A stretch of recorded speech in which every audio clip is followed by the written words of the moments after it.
Hi everybody, Mark here with today's song. It's a new week, so we have a new theme. That week's theme is Spoiler Alert, where we look at songs that were played during the last scene of famous TV shows of the last several years.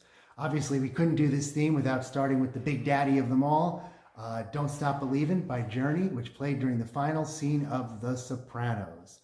The song was written by Journey members Steve Perry, Neil Schon, and Jonathan Cain, and was inspired by something that Cain's father used to say to encourage him while Cain was trying to break into the music business. The song was also largely inspired by the city of Detroit, with the streetlight people representing people that Steve Perry had seen celebrating in the streets following a Journey concert there. However, it's been pointed out that many Detroiters might take issue with the line, born and raised in South Detroit, as to them, South Detroit is technically Windsor, Ontario. So there you go. However, that didn't stop it from being used in The Sopranos. In the scene, the song plays while Tony Soprano is sitting at a diner waiting for his family to come and join him for dinner. As the scene progresses, his family comes in one by one, as does a suspicious-looking man in a members-only jacket. When Tony's daughter Meadow finally arrives after the world's worst parking job, Tony looks up as Meadow enters. The man in the members-only jacket comes out of the men's room, and it cuts totally to black.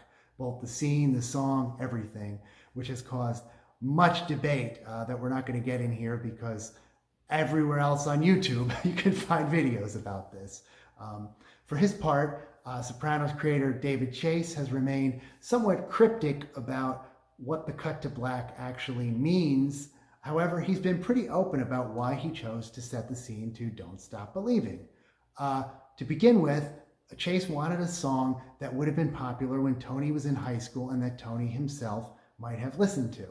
He also liked the song because it was easy to choreograph his scene to, as the song gradually builds to a crescendo, as does the scene before the famous cut to black. Chase also said that he realized he could play around with the lyrics a bit, cutting to Tony's wife Carmela during the line, just a small town girl, and cutting to Tony himself during the line, just a city boy, although he would mute the second half of that line, born and raised in South Detroit, not because of the inaccuracy, but because everybody knows that Tony Soprano is a Jersey boy through and through. Interestingly, though, they almost couldn't use the song because while Schon and Cain were both down with it, Steve Perry initially balked, saying that he could not bear the thought of his beloved song being forever linked with some Martin Scorsese-style bloodbath at the end of the show.